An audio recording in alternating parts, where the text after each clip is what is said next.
Well, hello, my brilliant friends. It is great to be in the city that never sleeps, speaking with the group that never sleeps, the creative directors, right? The front line, the people who hold the line. Listen, the work that we do as creative leaders is challenging. The work that we do as creative leaders is opaque. A lot of people never see the sacrifices that we make. They never see the unique challenges. They don't understand the unique challenges that we face in leading creative people. And so I just want to say thank you. Say thank you for the work that you do. And also, I see the sacrifice as I'm working with companies. I know how challenging it is to try to do the work that you do. How many of you have ever heard the old adage that leading creative people is like herding cats? Yeah, it's wrong. I think it's terribly wrong. As a matter of fact, I think it's kind of demeaning. There are only two things I know in this world. One is that adage is wrong. It's not like herding cats. It's actually more like herding tigers. Right? These are powerful, creative beings who must be strategically and individually led. And if they're led well, there's a tremendous upside.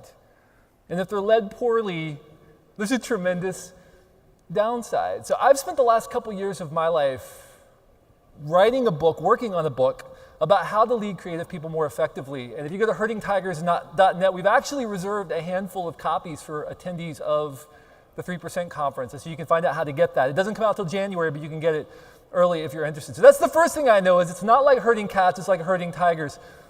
The second thing I know for sure is that southern heat will cause you to make some of the worst decisions of your life.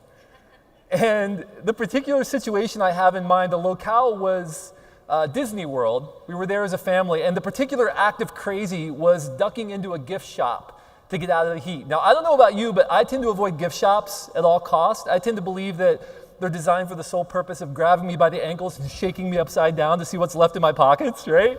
After I've already paid the price of a compact car just to get into the park. But on this particular day, it was really hot, so we ducked into a gift shop, and as my family strolled the aisles, I kind of moved over to the side, and I was standing along the wall, basking under an air conditioning duct in my own personal igloo. And I looked up, and I saw what I have come since to refer to as what I call the perfect t-shirt.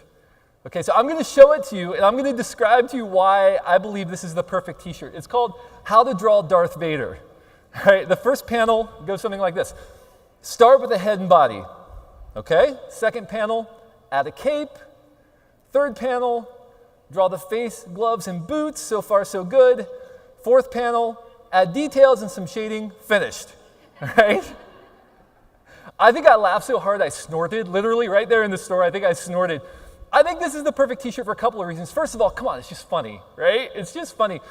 But second of all, I think this is what the creative process looks to a lot of people who don't understand it. Right? What do? We establish a vision, we develop some objectives, and then it goes into this mythical black box between panels 3 and 4, and voila, brilliant work pops out the other side. But you and I know that's not really the way it works. You and I know all of the brilliance happens between panels 3 and 4. And it's really just the result of a lot of talented people working a lot of late hours and making it happen. That's how creative work gets done. So that's kind of a good news, bad news situation, because there's a tremendous opportunity to the work that we do. But there's also a tremendous amount of pressure, because you and I live in the middle. You and I live as creative leaders between panels 3 and 4. You and I and Jan Brady and Jimmy Eat World. We live in the middle. That's where we are, right? And in the middle, we experience pressure down. Make it great now, make it what it needs to be. Hit our objectives. And we feel that pressure from the client, from the organization. But we also experience a lot of pressure up from our team.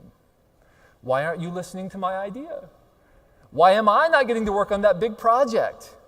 Right? Why am I not getting the next promotion? So we're right in the middle as leaders of creative people. And this is a really challenging place to be, but this is the work of a leader. The work of the leader is to be in the middle and to manage that pressure down, to manage the pressure up. And yes, it does feel like a lot of stress, it does feel like a lot of tension, but if we get it right, it is a tremendous opportunity, because we have the ability to create an environment in which the people on our team can thrive. There's tremendous upside to getting this right. So in order to do this well, we have to make the mental leap from maker to manager. And this is a leap that a lot of creative directors and a lot of creative leaders never fully make. How many of you kind of earned your stripes? You came up through the organization as a tactician, whether it's a designer or a writer or something like that. Most of us in this room. And you know what? You're probably really great at what you do. That's why you got promoted up through the ranks. You're probably a really great designer, a really great writer, and you probably can do the work even better than some of the people on your team, right? You're not supposed to nod when I say that, but yes, I can, right? Absolutely I can. And that's fantastic. But when you become a leader of creative people, it's no longer your job to do the work, it's your job to lead the work. And this is a fundamentally different mindset. You see, when you're a maker, the work is where your responsibility ends. If I get the work right, I've accomplished my mission. I can go home with a clear conscience. When you transition to a manager mindset, you own everything. The culture, the team, the dynamic. Oh yeah, the work, right? They broke it, you bought it. That's really the mindset of a manager. And so it requires a unique transition, a unique set of skills. We have to make the leap from a maker mindset to a manager mindset. So everyone wants to be the leader. Everyone wants the position of leadership, but far fewer people are willing to do what it actually takes to lead. Far fewer people are willing to do the difficult but necessary work to create an environment in which their team can thrive. But this is the unique calling that's upon us as creative leaders. So what does a good leader do?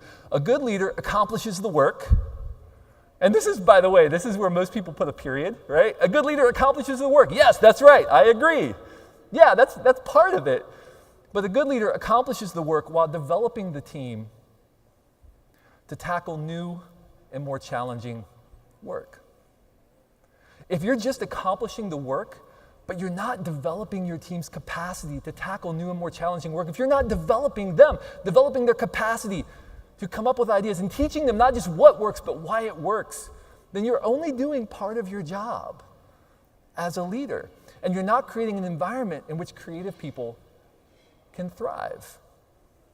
So what does this look like? How do we do this? What does a creative person need from us as a leader in order to thrive? So over the course of the last 3 years, as I've been working on this book and interviewing leaders from all stripes across all different kinds of organizations, there are two themes that came up over and over and over again.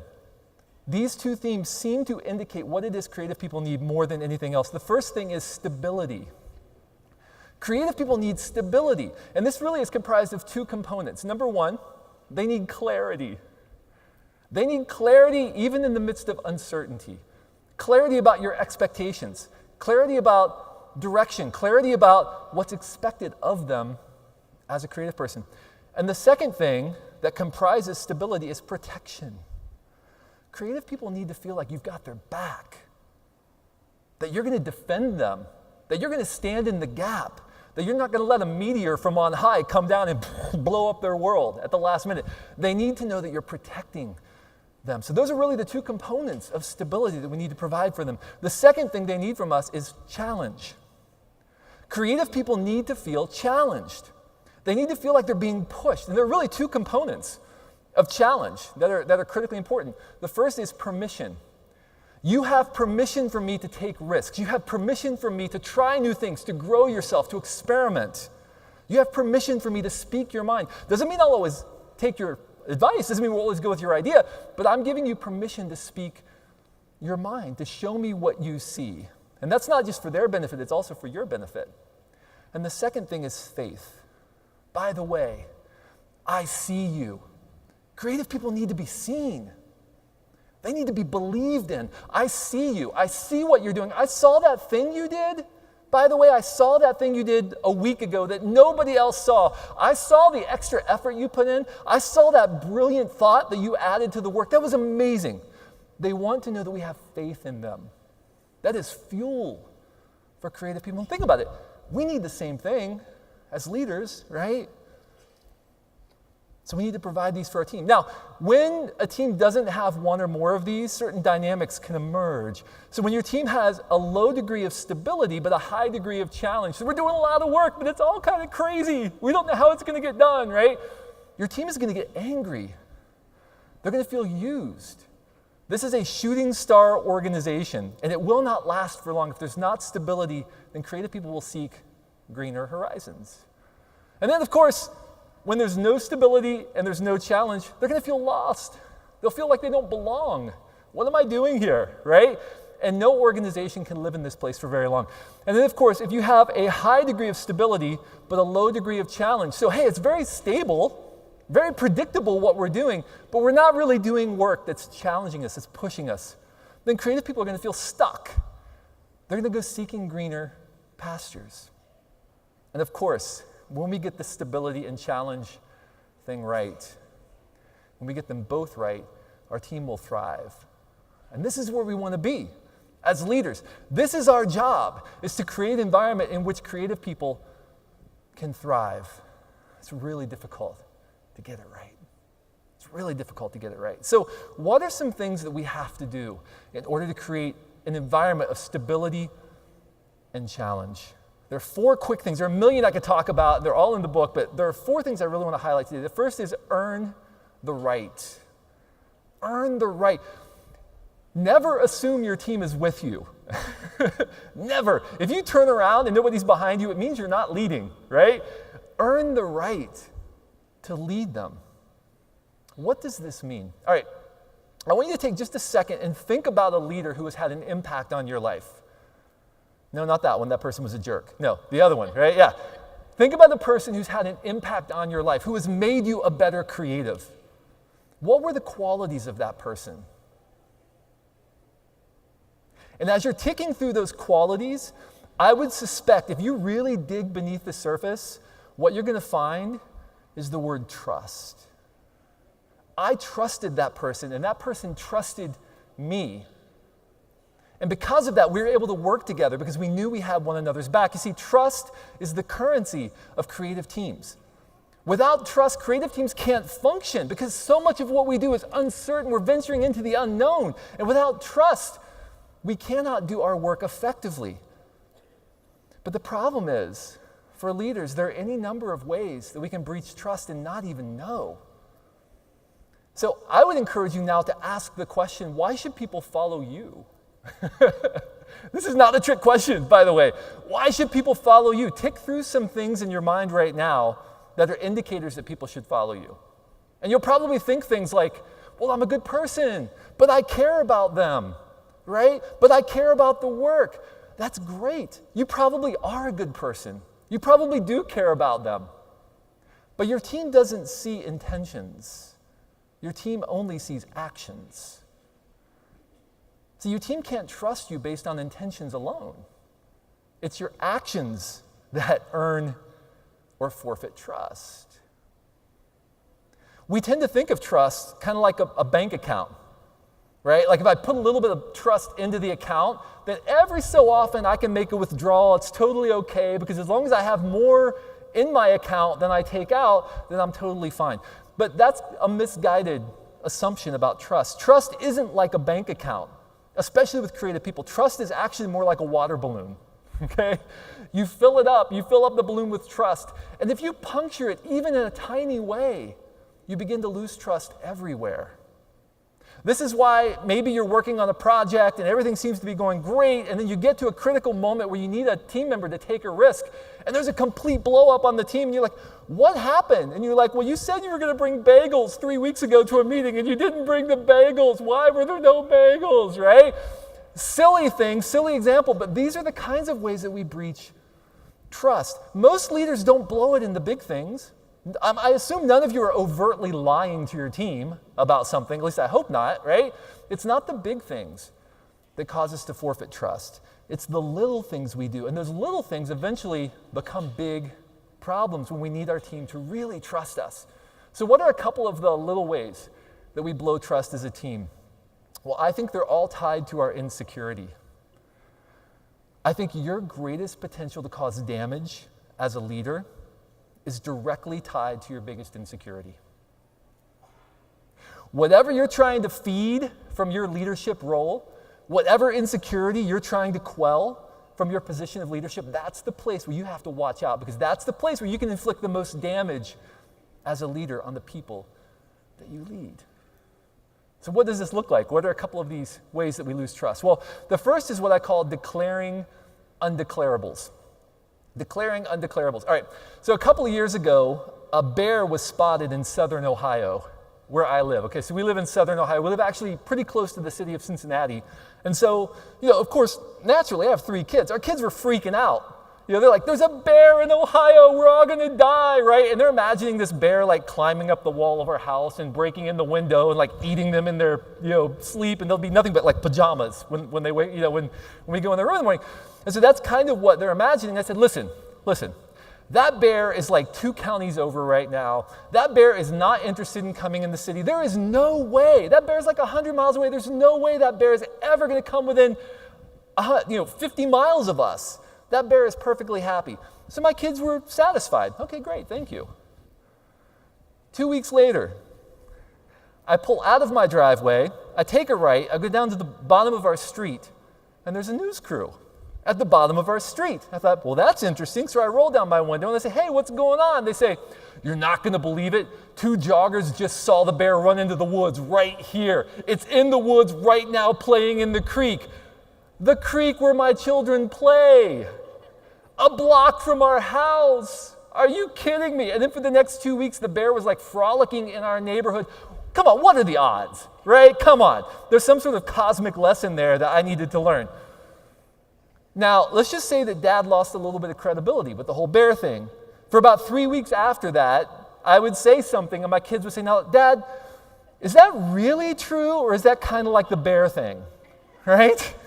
And it took me a while to earn my kids' trust because I had declared an undeclarable. I couldn't promise the bear wasn't going to come. Well, in the same way, if you say, hey, we're done with this project, move on, the client is going to be thrilled with this, there's no way that you ever have to think about this, but just move on.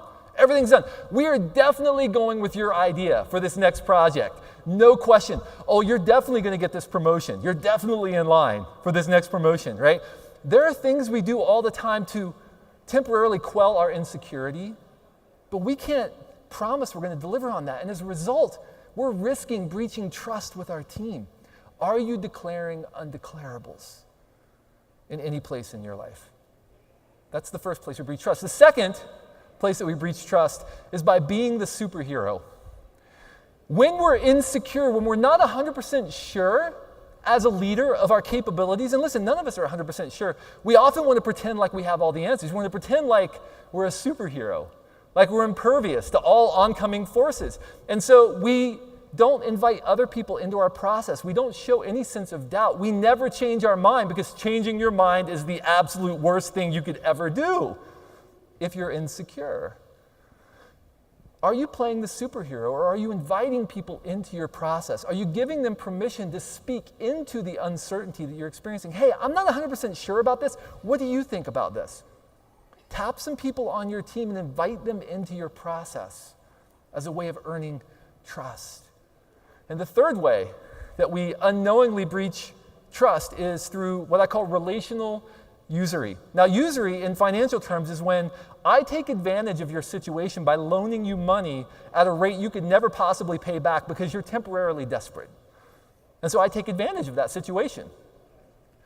As a leader, we have the power. We have the platform. And there are desperate people on our team who want promotions, who want to grow, who want to advance organizationally.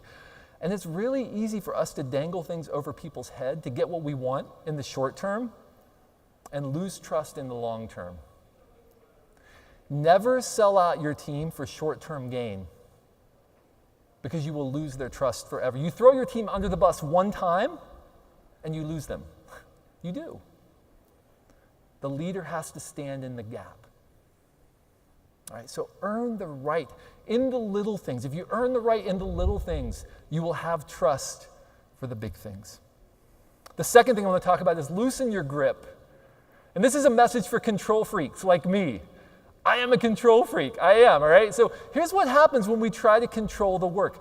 We think that by stepping in and doing the work for someone, by stepping in and actually engaging in the work, because we know we can do it better than they can, we think that's bringing us closer to the team as we increase control. But from the perception of the people on our team, it has the opposite effect. They actually see us imposing the organization's will at the expense of their ability to have stability and challenge, at the expense of their ability to grow, to see their ideas realized. And so when we step in order to get the work right now, we control it now, we compromise trust in the long run. So where are you? How many of you, by the way, are at least a little bit freaked out that you're sitting here and work is happening back at the office right now? Yeah, right? I'm not saying you're a control freak, but you're a control freak. No, I'm not saying you're a control freak, but it's a little bit nerve-wracking to know that people are doing work and we're not there to look over their shoulder. It is. Right? So what we have to do is we have to transition from a mindset of control, which is about presence, to a mindset of influence, which is about principle. This is the manager mindset. The manager operates by principle, not by presence, which means, and this is almost directly a quote from several brilliant creative leaders, you have to have a point of view. You have to have a leadership philosophy. Do you have a leadership philosophy? And does your team know what that leadership philosophy is? D. Hawk said, simple, clear purpose and principles give rise to complex and intelligent behavior. Complex rules and regulations give rise to simple and stupid behavior. When you establish principles, rails within which your team can work, it will give rise to complex and intelligent behavior, and they will grow and they will be able to tackle new and more challenging work. But when you step in and control the work, you are limiting their ability to grow. And you will lose them. You will eventually lose them. So I encourage you to think about this. What is your philosophy? Do you have a leadership philosophy? And have you articulated that philosophy to the people on your team that you lead? Have you thought about a philosophy in terms of deadlines? Is it more important to get it to me on time or to get it right? Which is more important to you? And are you consistent in how you talk about that with your team? What about quality of work? How do you define what good work looks like? Does your team know that, or is it different from project to project? Because that's one way that you provide stability for your team. How about failure and risk? Are you pushing your team to take risks? And if they take a risk and they fail, what's going to happen to them? One leader told me that their leadership philosophy, the philosophy of their leader was, make mistakes of commission, not omission, and believe I have your back. So if you make a mistake and you fail, I've got your back. And that gave them a tremendous amount of freedom, right? Now yours is probably going to be different. What is your philosophy about this? And then credit. Who gets credit for the work? Is it the individual? Is it the team? How do we talk about credit with the work? What's your philosophy? And then finally, conflict. Listen, conflict is a natural result of talented, driven people being in proximity to one another. There's going to be conflict. If there's no conflict on your team is remarkably unhealthy. It is. There's going to be conflict if people feel permission to speak their mind. How you deal with conflict is everything. So what is your philosophy on how conflict is to be dealt with? Because it's being dealt with one way or the other, either directly or it's being dealt with beneath the surface. So what is your leadership philosophy? I encourage you to go back, sit down, and distill your leadership philosophy into a couple of principles that you can teach to your team so that they have clear guide rails and so that you can operate by principle, not by presence. You see, your team's experience of you is their experience of the organization. It is. There is no organizational culture and then my culture. Their experience of you is their experience of the organization. And in the lack of a leadership philosophy, you will see ghost rules emerge. You see, you have a leadership philosophy whether you know it's there or not because your team is operating by some sort of operating system. And often it's the result of ghost rules. People invent narratives to fill the vacuum where there is no leadership philosophy. It's like a dog running into an invisible fence. Well, I'm not going there again. Are you kidding me? No way. I'm not going over there. I'm going to hang out in the corner. I'm not stupid, right? So where there's a lack of a clear leadership philosophy, these ghost rules emerge about who can talk to whom, what kind of ideas are acceptable, which ideas aren't acceptable. All of these ghost rules emerge in the very same places where we need to have a clearly articulated leadership philosophy. So what is your point of view? What is your leadership philosophy, and have you shared it with your team? I encourage you to go back and just sit down and write out a couple of principles that can begin to guide your work. And go back and sit down and think about these categories and consider, are there any ghost rules that we're living by that are limiting how we're collaborating, how we're interacting as a team? Because I guarantee you will find some if you look for them. All right, the third thing, so earn the right, have a point of view, defend their space, freedom fighting for fun and profit. As a leader, you are a freedom fighter. That's what you do. You have to protect your team's space. But there are any number of ways that we can allow dynamics to emerge in our organization that limit our team's freedom. The first is what I call unnecessary complexity. So this is a formula that I put on my office door after I tanked my first creative team. And I tanked them. I drove them over a cliff because I love complexity. I do. Complexity feels like progress to me. It does. If you give me a problem, I will hand you back some remarkably complex thing and say, look at how beautiful this is. Look how valuable I must be as a leader because look at how complex this thing is. I just handed you, right? And we've all been there. We've all seen this. No, it's not beautiful. It's just complex. It's what it is. Every hurdle we put in our team's way is a hurdle they have to navigate just in order to do their work. And it's easy over time to allow unnecessary complexity to creep into our processes, our systems. How many of you have ever been in a meeting where you have like 7 different people trying to define a problem? And in the end, you end up with this giant Franken-monster problem, and everybody's like, what does that even mean? I don't even understand the objectives. This is so crazy. It's a Franken-monster because everybody had to have their say. It's unnecessary complexity. Where is there unnecessary complexity in your world? The second obstacle to defending their space is what I call expectation escalation. And this is when something like this happens. Hey, Sue, great job on that last project. That was fantastic. You not only did 100% of what we expected, you did 120%. That was amazing. By the way, 120% is your new baseline. Hey, way to do 120. That was amazing. You not only did 120%, you did 140%. 140 is your new baseline. And we slowly ratchet up our expectations of the people on our team to the point where it's everything they can do just to deliver on those expectations. And we squeeze all of the white space out of the organization, all of the margin out of the organization. Where does innovation happen? Where does brilliance happen? Where are dots connected? They're connected in the white space. And when we squeeze all of the margin out of our team's lives, if we treat them like machines, that's exactly what we're going to get. We're going to get machine-like repetitive work. But if we treat them like human beings, if we defend their space to do their best work, then we'll get brilliance on the other side. So in order to do this, we have to be the freedom fighter. We have to fight up, we have to fight down. What does that look like? There are 2 things we have to defend: their attention and their time. These 2 things are the currency that your team has to do its work: attention and time. Attention being how they allocate their finite focus. So how can we better manage our team's attention? The first thing is stop relitigating decisions, right? When you make a decision, make the decision and move on. The word decision comes from the word cis, which means to cut, which is helpful. So when you're making a decision, make the decision and move on. And when somebody says, I want to go back and talk about that, no, we're done talking about that. We made the decision, we understood the stakes, and we're moving on. Some organizations like to go back and revisit conversations over and over. And what does that do to your team? Eventually people say, listen, just tell me when you're ready. Just tell me when you want me to do something. Until then, I'm just going to sit over here in the corner. I'll wait until you tell me for sure it has to happen.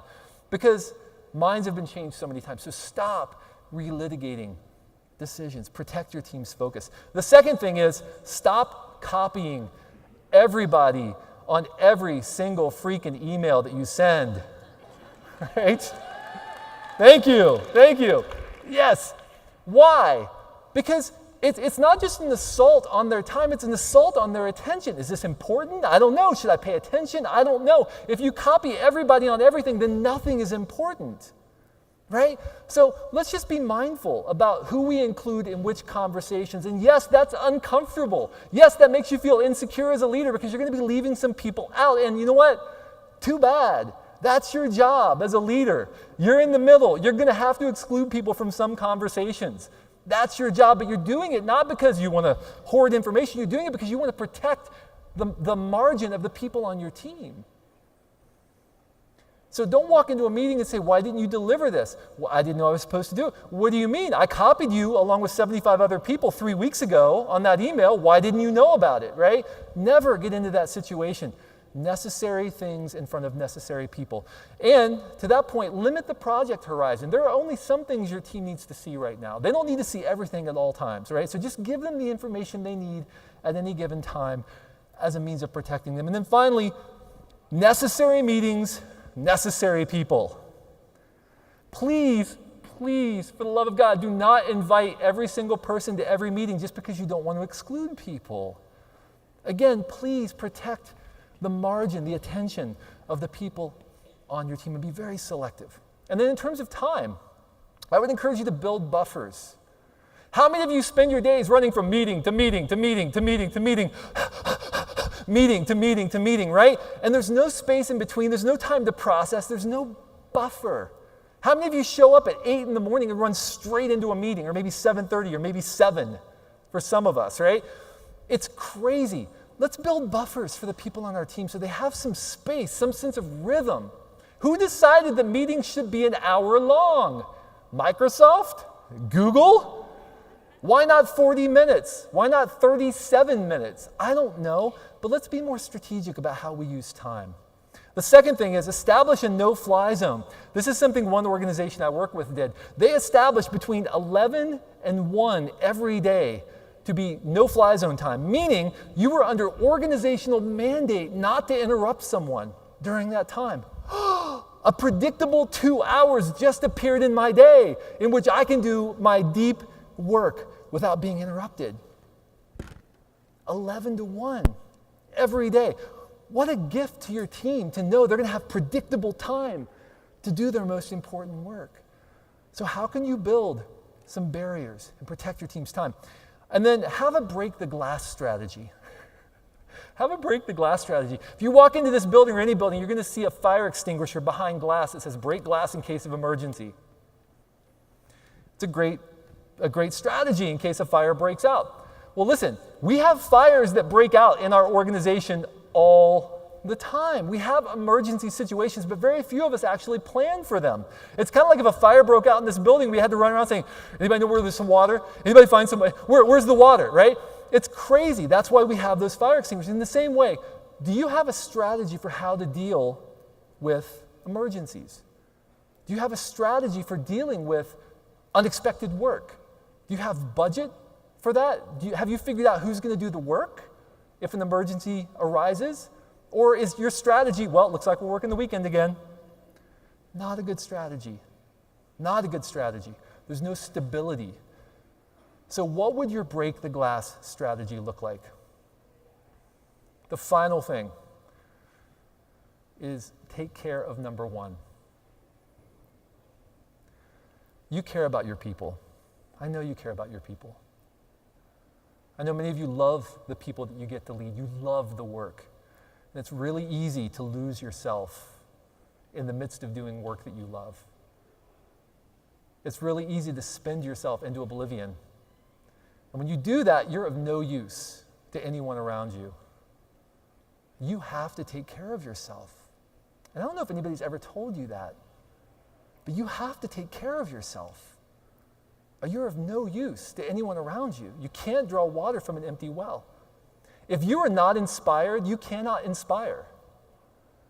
If you're not seeking stimulus out there to fuel you, to fire you up, you simply cannot be of use to the people on your team. So, I encourage you to protect your dot connection ability, your margin for spotting patterns, which means fill your well. Do you have time on your calendar dedicating to inspiring yourself, to reading, to studying, to looking at what's going on out there? Are you filling your well? You cannot draw water from an empty well.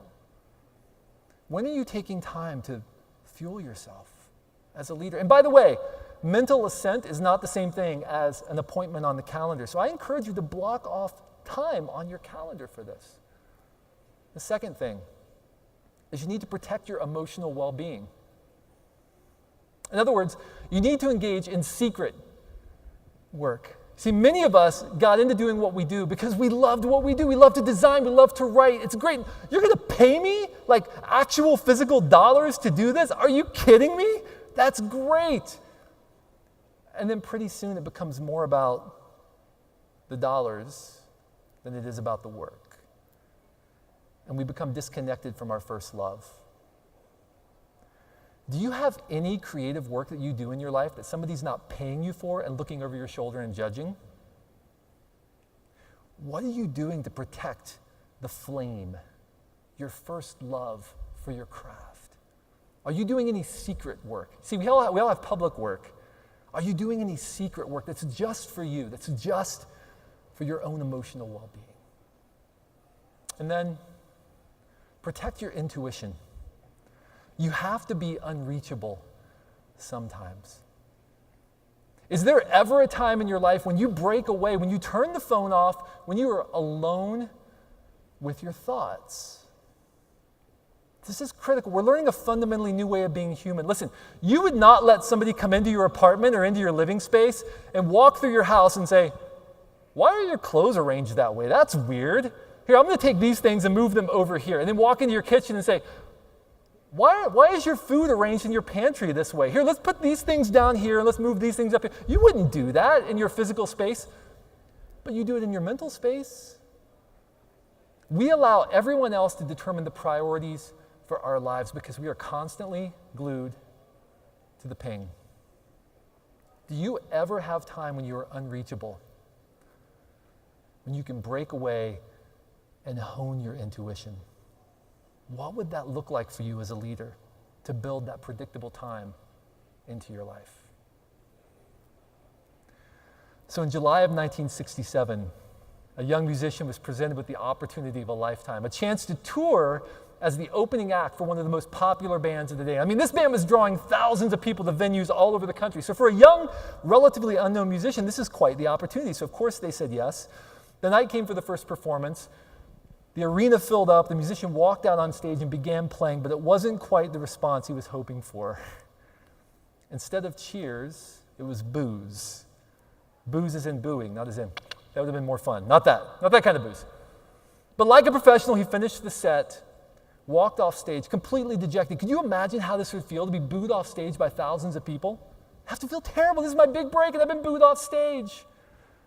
And he thought, well, maybe it'll be different in the next city. And it was, in fact, different in the next city because in the next city, the boos began from the very first note and continued throughout the set. And this went on the third night of the tour, and the fourth night, and the fifth night, and the sixth night, and the seventh night, until finally, the eighth night of the tour, July 17th, 1967. Apparently, word had traveled from city to city because before the first note was even played, as the musician was walking on stage, the boos began and continued throughout the set. And by this point, he'd had enough. As legend would have it, he put down his guitar, may or may not have waved a profane gesture at the audience, turned around, walked off stage, and quit the tour, never again to tour as the opening act for this massively popular band. Can you imagine how that would feel? Now, you might have thought, if you were present that night, you were witnessing one of the greatest failures in music history. I mean, it doesn't get any worse than being booed off stage, right, by thousands of people. But I would submit to you, you're witnessing something slightly different. If you were present on July 17th, 1967, when a young Jimi Hendrix took the stage to open for a band called the Monkees, I would submit to you, you were witnessing a very natural phenomenon. You were witnessing what happens when a new idea is introduced into a marketplace that craves conformity, that craves sameness, that craves predictability. Monkees fans didn't know what to do with Jimi Hendrix. Is he playing with his teeth? What's going on? What is this noise? We don't know. You see, the Monkees represented the height of pop cultural predictability. But Jimi Hendrix represented something new, something dangerous, something unique. Let me ask you a question. When was the last time you were at a party and somebody said, "Woo, play me some Monkees"? right? Probably not. But as we all know, Jimi Hendrix has gone on to transform generations of musicians who followed because he refused to monkey eyes his Hendrix music, even in the face of criticism. See, as leaders, every day, we're building a delta. We're building a body of work, a change that exists because we sucked air on this earth. And we have a unique sphere of influence, a unique ability to create something that is uniquely us, but we have to have the courage to be who we are, to bring ourselves fully and uniquely, our passion, skills, experiences to the table every day so that we build a body of work we can be proud of. That's the sum of our greatest accomplishments, not the sum of our greatest compromises. Are you building a body of work that you can be proud of? Are you bringing yourself uniquely in the service of your team every single day? Because if you don't know who you are, you will eventually be sucked into the orbit of your organization. And we've all known these people. We've known people who it's impossible to distinguish between who they are and who the organization is. And they're usually miserable zombies. They're not doing work that they're proud of. They're just riding it out. Your team deserves better from you, and you deserve more than that as a leader of people. So last year, I was making a trip out to Telluride to speak to a group of people who are doing amazing work. And I'm standing at the airport, and I'm waiting to get on the plane to fly out to Telluride. And I get notice that we're going to be delayed. Now, I was flying an airline that I typically don't fly because I've had so many problems with this airline, and I'm not someone to talk out of school, so I'm not going to share the name of the airline with you. But I was fuming, and of course, who is the object of my ire? It's the gate agent, right? Of course, I don't say anything, but I'm just standing there, and the gate agent knows, like, this guy is not happy, right? And I'm thinking, there's one flight in and one flight out of Montrose, and if I miss it, I'm not going to be able to speak to this group, and I am fuming, and I'm just thinking, why me? Why me, right? And I am just stewing in my own frustration in that moment. And then the delay is 15 minutes, and then it's 20 minutes, and then it's 30 minutes, and now I'm legitimately worried I'm going to miss my flight. And I am so angry in that moment. And then I look across the tarmac, and I see a black car pull out. And I'm thinking, there's a celebrity on my flight. And they were waiting for this celebrity to board my flight so we can leave. Are you kidding me? Why me, right? And as I'm watching this car, it pulls across the tarmac, and then another black car pulls across the tarmac, and they actually parked across behind a different airplane, and a woman dressed all in black gets out of the car. And she walks over, and a man gets out of the other car, and they walk over, and they embrace. They hug each other. And she practically collapses in his arms. And then I see the flight crew walk around and walk up the ramp. And as they come down, they're carrying a casket draped in a flag. And it was a service member who had lost their life overseas. And I watch as they carry this casket over, and they put it in the back of what I thought was a limo. It was actually a hearse, and they put it in the back of this limo, and they close the door, and everybody gets in the car, and they drive away. And in that moment, the gate agent said, "Okay, ladies and gentlemen, we've just been freed to board our flight." And I realized that that was the source of my delay. And I remember in that moment feeling so selfish. So selfish. Here I am stewing and asking, why me? While a couple of 100 yards across the tarmac, somebody had forever forfeited the right to ask that question. And you know how sometimes in those moments of condemnation, when you're frustrated, there's just a flicker of grace? And that question, why me, suddenly was transformed in my mind. And I began asking, why me? Why me? Why do I get to board a plane and fly across the country and speak to a group of people and fire them up and help them do better work and help them transform their organizations? Why me? Why do I get to do that while other people never get that opportunity? Why have I been given the platform that I have? Why am I given this unique opportunity to bring my passion, skills, experiences to the table to unleash other people? I'm about to jump on a rocket and fly across the country and do something I love. That's amazing. And when you're in the middle, when there's pressure down and there's pressure up, it's easy to stew. It's easy to say, why me? Why do I have to deal with this? But I want to encourage you to shift that question and ask, why me?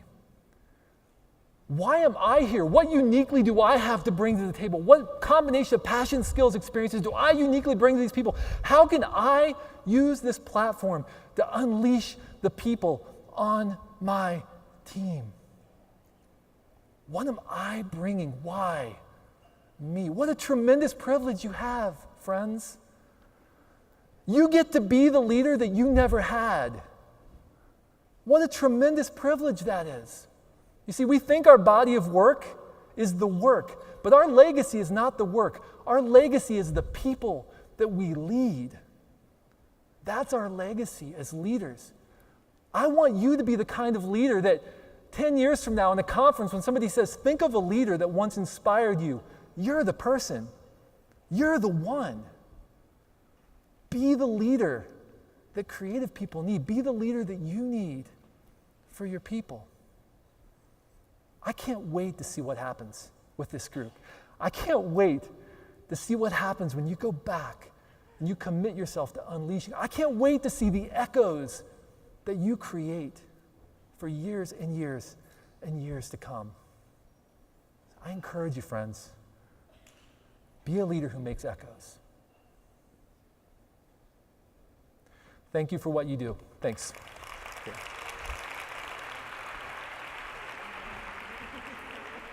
Hey. All right, thanks for that. Awesome. Be a leader who makes echoes. That's totally tweetable. Go forth and do that.